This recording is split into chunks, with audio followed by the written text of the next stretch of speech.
Sunitha madam, you can take your own time. Yes, thank you so much. Namaskar, Vanakkam. It's such a pleasure and honor to be with all of you all. I'm completely honored and humbled by all the beautiful words, Dr. Ramakrishna and Dr. Radhika. I don't know whether I'm worthy of all that appreciation, but having dedicated my life for victims of sexual crimes and sex trafficking for the last 30 years, and have rescued more than 24,000 girls out of prostitution and rehabilitated them, I can tell you that what you're starting today is going to be a game changer in the country, because one of the biggest gaps in the country is how do we reach mental health support for the most excluded, the most disadvantaged. So it gives me great pleasure and honor to launch Samanvi, which is the South Zone Advocates for Mental Health Awareness in the newer challenges on women's issues. So it is my greatest pleasure to launch Samanvi today. Kudos to the South Zone IPS for this innovative thing. We are talking about newer challenges in women's issues. So what are we talking about? What we are expecting from Samanvi? Change per se is inevitable, whether it is an organic change or it's a sudden change is inevitable. And with change comes a lot of disturbance. What was the situation of women 100 years back is not what it is today. But when it is an organic change, there is a certain mental preparedness to deal with that change. And there is a certain coping mechanism that the society has. But when we look at a sudden change, like say the pandemic that has brought in, it is a sudden, shocking change, which creates a huge disturbance, which your mind, your body is not prepared for. Today, when we are talking about emerging women's issues, we're talking about 100 times more things than what we were talking in 2019. The world has dramatically changed in the last 8, 9 months. And the issues that women are facing today is far, far worse than what we saw 10 months back. And how is that? This whole sudden change that has happened in the last few months has created a complete shift in family dynamics, social dynamics, and the entire world around us. The spaces, the individual spaces that we had, the family spaces that we had, the collective spaces that we had, everything suddenly got merged. Lockdown, restricted movements, combined with a whole economic devastation, which meant that hundreds and thousands of people lost their jobs. So people at one end were bordering starvation. Another end, there were a whole world of people who were running for their lives because they couldn't pay their rents, their owners were on their head, and there's a whole uncertainty. I can't even stay here, so I have to rush back. I have to rush back to my village. Then you had a whole world of people who lost their jobs or started working from home with cut salaries and things like that. So at a very middle class level itself, a lot of dramatic changes happen in terms of spaces getting meshed and an increased intimate partner violence, domestic violence, because the gender roles have not changed in this sudden change, but several other things have changed. So the expectation on a woman in these spaces increased hundredfold. So she had to do work from home, she had to look after children, she had to clean the house, and also in a very confined space where the spaces are merged. But with this also happened the biggest humanitarian crisis the world has ever seen. Over 87 billion workers, migrant workers, had to, distress run back to their families. India saw one of the biggest humanitarian crises of hundreds and thousands of migrant workers running, walking on the highways, trying to reach back to them. Now, can we imagine what the women went through in this whole situation? Three things I want to highlight. And I want to highlight it because I'm borrowing words from what Dr. Ramakrishna Garu said. The most excluded, the most voiceless, and I'm trying to flag those voices for you to hear, because these are the voices that nobody will tell you about. Our voices, we know, but there are voices that you wouldn't hear. One of the worst impacts of this few months of pandemic has been a disproportionate increase in the sexual violence against women. A disproportionate increase in, actually, if you look at the gender dynamics, it was there in 2019. It is not that it did not happen in 2019 or in 18. It was there always. Gender discrimination is the rule in our country. You know, we talk about equality, it suits us very nice, it's fashionable, but let us also face facts. We have infanticide in our country, we have feticide in our country, we have whole world of people who will kill a girl child as soon as a child is born. These were things which was already there, whether it is Uslanbatti of Salem district or it is the Lambada communities of Telangana. We had infanticide, feticide as a norm. Now, all that, if you look at it from a pandemic perspective, in the last 8 months, what happened? When people lost jobs, when survival and just existence, that I have to survive became the thing, the most disposable element in your own household is the girl child. You cannot imagine the number of women and girls who got sold in this last 8 months. Last year in 2019, I would rescue every month on an average 10 or 15 girls. Now I rescue on an average 45 to 50 girls. And what is very shocking about this entire crisis is families are selling off their daughters. Families willingly, voluntarily barter off their wives, their daughters, their adolescent girls, and say, we want to sacrifice you at the altar of starvation because economy has still not recovered. This is one of the you know, most pathetic phase of what the issues that women are going through today. Debts leading to suicide, loan apps, mobile apps, you get loans now. They shame you on social media. Do you know the number of deaths that has happened thanks to this whole situation? Another big change that this whole situation brought in is a penetration of a different kind, which never had ever in the history of mankind. The penetration of online space into all our lives. Thankfully, today, thanks to the same online means, we are able to communicate to each other. But can you imagine what the same online space created in households and families? For the first time, our children got exposed to another world, an online space. Last year, in the month of December, a report came from NICMEC, the US-based organization, which is the official organization for United States on missing and exploited children. This is the only premier organization in the world that keeps a track on child sexually abusive material, which in common terms is child pornography. This is the only organization in the entire world which keeps a tab on this. In the month of December 2019, a report came from NICMEC, and the shocking and very shocking finding of the report was India is the highest content generator of child sexually abusive material,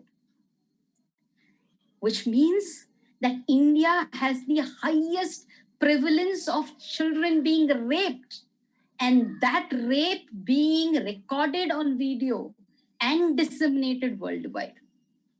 It's not a feather in our cap when we say a whole world, a generation is being destroyed like this. This is in December 2019. that India became the top position, followed by Pakistan, Iraq, Indonesia. In March 2020, this entire figure, December 2019, the figure was 2 million content was generated from India for the whole year. In March 2020, in one week alone, just in 1 week, 40,000 content from India was generated. What does that mean? What does that mean for in real terms? It means child sexual abuse, child rape, sexual rape, sexual violence against children has increased that much. Somebody is abusing, somebody is recording so that that whole thing will never be reported, and somebody else is also disseminating online. That means a whole revenue generation is happening through the sexual violation of them. And the pathetic part is all of us are mute spectators to this whole thing. Today, online trafficking, cyber exploitation of children has penetrated not just the lower middle class, but also middle class and upper class. And the problem here, I want to tell you, is the impact, the mental health impact of such exploitation. Let me give you one example of a child that I'm right now working with. This 13-year-old child, her father is a software engineer, mother is a doctor, and she has got access to her laptop. There are online classes going on, everything. She has a Facebook account. She makes friends with an older woman. May I make it very clear? The profile is of an older woman. She makes friends with this person online, and they start chatting on Messenger. Now, this girl is the only child in her family. She starts talking to this lady or whoever that the profile is of an older woman, and over a period of time becomes friendly, very friendly with this person, and tells her that I'm feeling uncomfortable with my body. I'm feeling extremely uncomfortable with my body because all my classmates call me gooseberry. She's a growing up child, she's a teenager. So, people call me gooseberry, and because my breast size is very small. So this lady tells her on Messenger, don't worry, nothing is going to happen. Just put on your webcam. Just put on your webcam and remove your clothes. I will teach you different exercises to improve your body size. Thereafter, for the next 6 weeks, this child is made to masturbate in different ways, all in the name of exercises, and a video is being generated. How did this entire thing come out? 6.5 weeks later, one relative, a cousin brother of the girl, saw this video on a paid porn site. In most of the porn sites, child sexual abusive material or child pornography is one genre. Like in movies, you have different genres. This is a different genre. You have to pay high to get into this kind of spaces.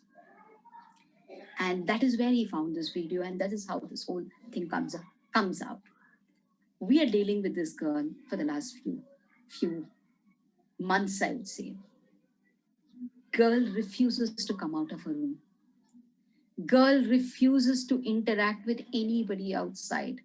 She believes that every human being outside has seen this video. She doesn't want to walk. She keeps asking me repeatedly the same thing, Auntie, you do so much of work with the Supreme Court, you do so much of work with the High Court. Can you ensure that this video is destroyed forever? I cannot promise her, because content once generated online cannot be destroyed forever.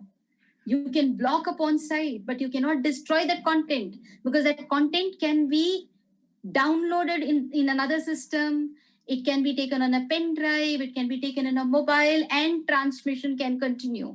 So any content generated through online means, either through mobile or anything else, cannot be destroyed at all. No technology has come till date on that. She lives with this irreversible damage to her psyche. I cannot even imagine what her future holds for. At this moment, she's resistant to any support. Few years back in 2015, I had started a campaign because I found some rape videos on WhatsApp, and it was such a shocking instance for me because being a rape survivor myself and watching something like a 12-year-old's rape being, eight people, nine people raping a 12-year-old being recorded and transmitted through, disseminated through WhatsApp and things like that filled me with, I can't even tell you the rage that I went through. And usually my rage usually gets channelized into a positive energy, and it got channelized into a campaign called as the Shame the Rapist campaign. Now, this Shame the Rapist campaign went on to the Supreme Court. CBI inquiry was done on all the videos, and it's created the biggest revolution in the country, where the first time, because of our intervention or rather my intervention, we have now a cybercrime portal where you can report such videos. But during this entire journey, I unfortunately also was privy to the kind of content that these kind of videos are generating. And may I tell you, when I talk about safety of human beings in this country, and when I talk about women's issues, and I talk about girl children's issues, can I tell you the video, the youngest human beings video that I've seen from such recorded videos that is being now circulated is that of a 6 months baby. So what is the challenges of mental health that we are talking about today? We're talking about a whole generation of human beings who are being sexually violated unknowingly, but images of that, sensations of that, messages of that is entering the whole thing. But we are also looking at a world where your group of mental health professionals and psychiatrists are cut off from these realities. You are placed in hospitals, you're placed in clinical settings, and you have absolute disconnect to this whole world of real happenings. You have no connect to the hundreds and thousands of Swadhar homes, Ujjwala homes, rescue homes, Mahila Mandirams, which host and safeguard, the most excluded women, women in distress, women in difficult circumstances, women those are trafficked, women those are raped, women those who are subjected to domestic violence. You're cut off from that. You expect this world to come to you, to your hospital. And that is why today, when you're starting Samanvi, it fills me with so much of a great hope, because this gap that is there between mental health services and the most excluded person, perhaps Samanvi is the answer for the same, provided it is not just a launch today, but becomes an action for each one of you all to take forward. You can make it. You can go to the YouTube channel, you can do an FB, you can even create a Twitter handle, make this property. None of that is going to have the desired cutting edge effect until and unless you don't decide that I have to come from my, little, I don't want to use the word bubble, but I want to, say that from that little cocoon that you have created for yourself, if you have to come out of those safe zones, come out and create those outreach mechanisms. So the challenge today before Samanvi is, how do we create those outreach mechanisms? How can each one of y'all, adopt one Swadhar home, adopt one Ujjwala home? I run an organization called as Prajwala, and any given point of time in my shelter home, there are 600 victims. This is the largest rehabilitation home in the world. And can I tell you what is the biggest challenge I face? I can't find a single psychiatrist to come and provide mental health services in my shelter. I have to bring them to IMH. I have to take them to different places, but nobody comes to me. It is so difficult for us to take. We will take only the extreme cases. We will not take the regular cases. And what is the regular case that we are talking about? A woman who has been raped 40 times a day. You know, she doesn't become schizophrenic, I will not even come to IMH. I will not even go to King Koti or any other hospital, so long as I can locally manage her. Can we bring those bridges through Samanvi where you can take your professional time, maybe weekly once, maybe you can virtually get connected, but can you create those spaces? The second major area where Samanvi has to respond today is how can you create insertion spaces. One is the outreach space, which means people have to take decisions that apart from my clinical work that I'm doing in my hospital, that itself is taxing. I will give 2 hours of my time every week to say this shelter home or this thing, this place. Can you imagine how big a game changer it is going to be? All the protection services in this country, which hold the most excluded women, most voiceless women who have been violated, subjected to inhuman tortures, if you can provide, you take over the thousand psychiatrists in the country, take over each of these protection services, what a game changer it is going to be. Suddenly the homes, the shelter homes, the Muzaffarpur case will never happen because mental health support is reaching them. But one is outreach, but two is how do we create insertion support? That means you put yourself in difficult zones where you can function from inside there. And that is a requirement because many a times, you know, very few people understand what is the pressure of working with excluded community. You will never understand what it means to actually go into a rescue operation, go into a brothel, put your life under risk, pull out a person from there. Anytime you're killed, you are bringing the person back, and for the next 2 years or 3 years that you're keeping that girl in your shelter, in your safe space, your life is constantly under threat. Can you imagine that kind of world where you are constantly walking, keep thinking that there is a gun behind you? You know, just if you don't understand that, you will not understand why a protection service is running the way it is running or not running the way it is running.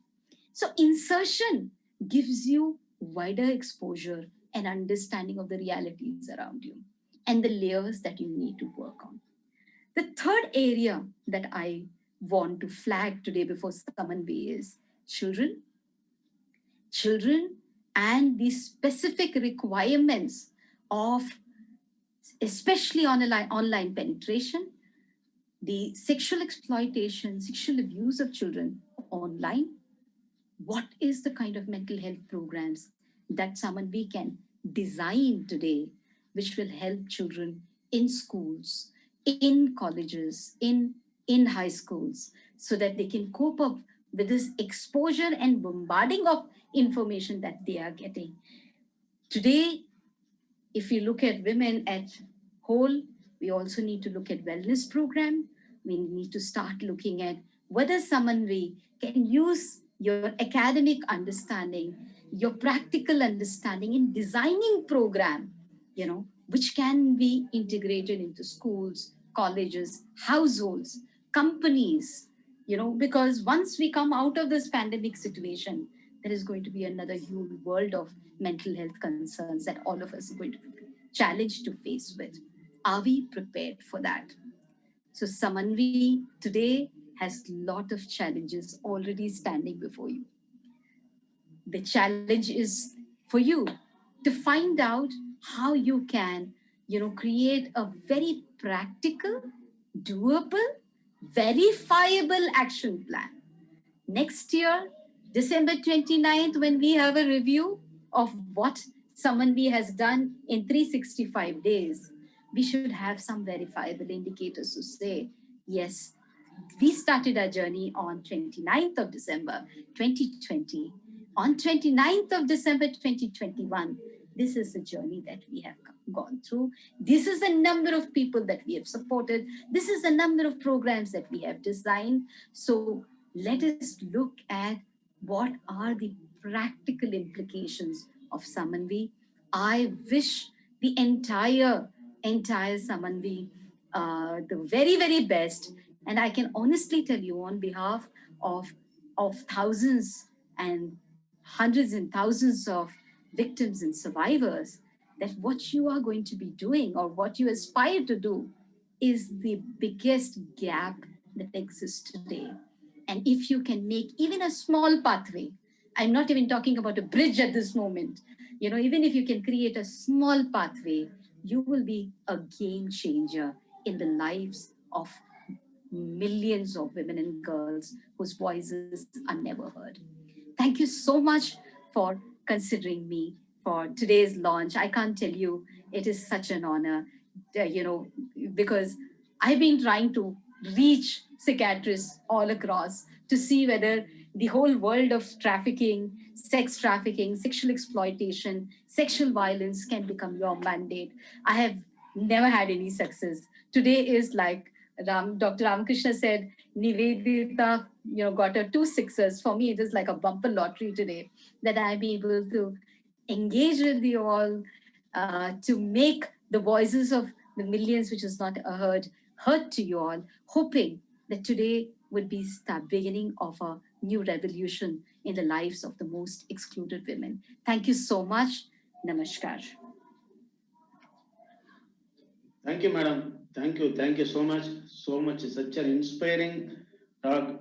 I think our Samanvi will take this forward and make a scalable report to you next December 29th. I think this will be done.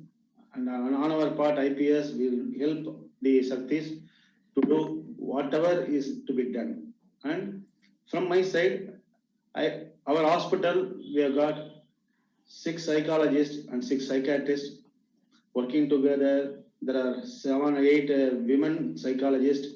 We can offer at least weekly once online service to you, whoever in need. At least anytime, I can say daily 2 hours we can provide. Even that also is possible. We will have a discussion about, because we have got people who knows Telugu, Karnataka, Tamil, Hindi and English. 5 languages our people, Malayalam, our people know. So we can try to help these people in a possible way, madam. This is my promise from Atma. Thank you so much, Dr. Ramakrishna. And thank you also so much, Dr. Nivedita, for that beautiful memento that Dr. Ramakrishna, Dr. Radhika Reddy, and everybody sent. I received it yesterday in my office. It's a beautiful memento and very, very thoughtful gesture. It's rare that we get a memento during a virtual conference, that we have got it. That shows only how empathetic and how compassionate all of you all are. Thank you so much.